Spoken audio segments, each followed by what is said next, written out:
annoncé les médias, les experts de tout poil, encore hier soir aux informations. La mobilisation est là. 2500 aujourd'hui, à Avignon, nous sommes plus de 3000.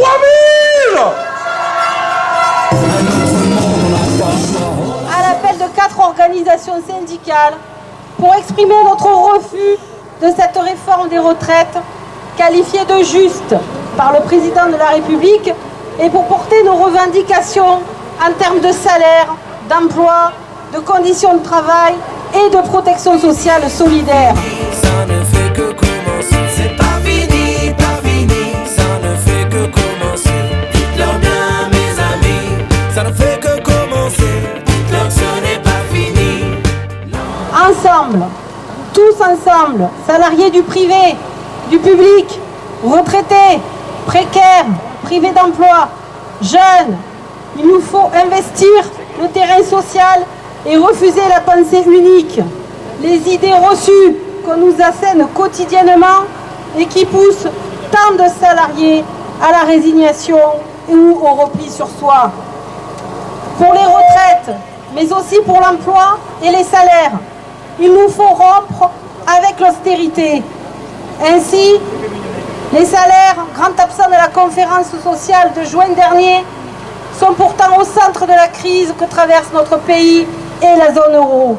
Le patronat n'a de cesse de revendiquer et hélas d'obtenir des exonérations sociales alors que la rentabilité financière des entreprises est en hausse sans cesse et qu'on mise sur 80 milliards d'euros de profit en 2013 pour les sociétés du CAC 40. Pendant ce temps, nos salaires et donc notre pouvoir d'achat restent faibles, très faibles, toujours les mêmes qui doivent se serrer la ceinture. Répétons-le ici, notre travail n'est pas un coût, mais un atout économique et social, alors que c'est le capital qui est un coût de plus en plus cher pour la société.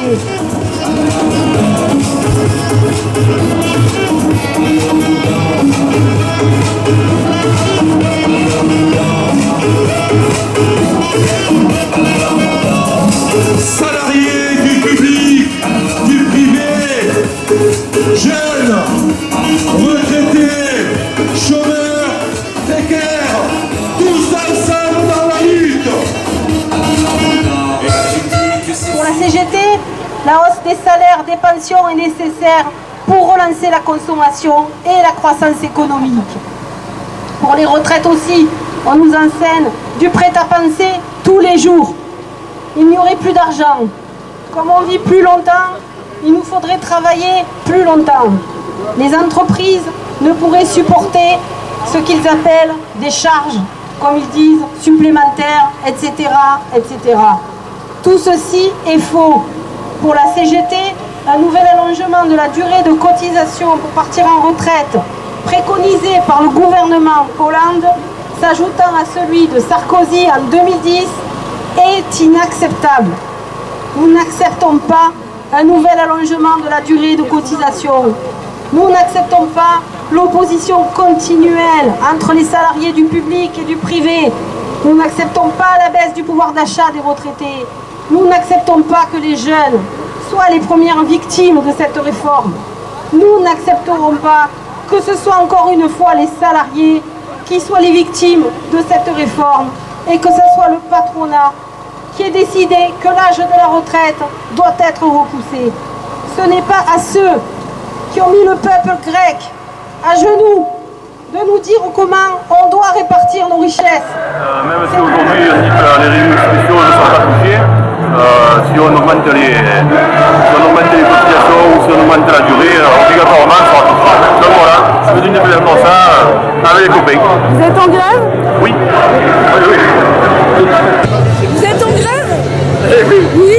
Pour la journée, la matinée? Pour les retraites, oui, la journée. Pour les retraites, l'emploi, les salaires, tout quoi.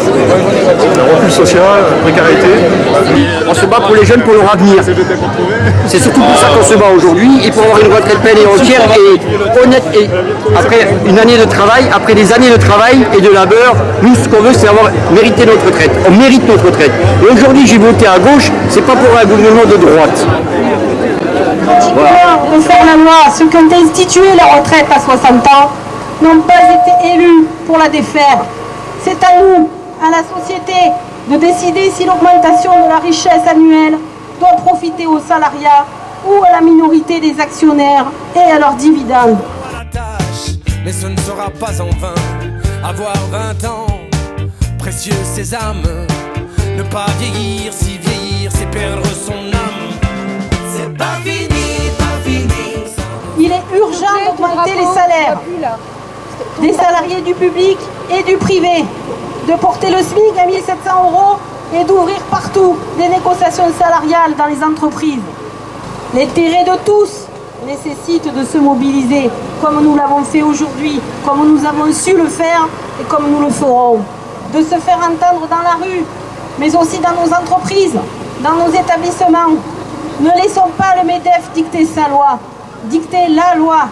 Exigeons le changement, imposons tous ensemble d'autres choix au gouvernement. Je vous remercie.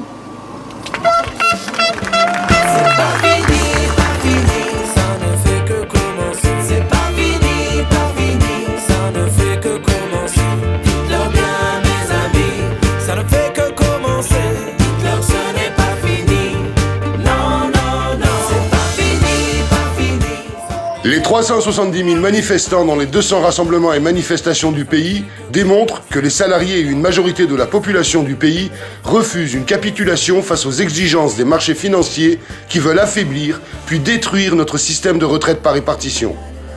La mobilisation d'aujourd'hui vient confirmer les sondages d'opinion de ces derniers jours pour exiger une autre réforme.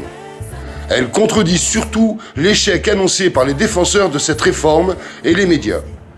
La CGT créera toutes les conditions avec les autres organisations syndicales et de jeunesse pour élargir la mobilisation dans les prochains jours. D'ores et déjà, elle appelle les jeunes salariés à se mobiliser avec les organisations de jeunesse le 18 septembre 2013, jour du Conseil des ministres.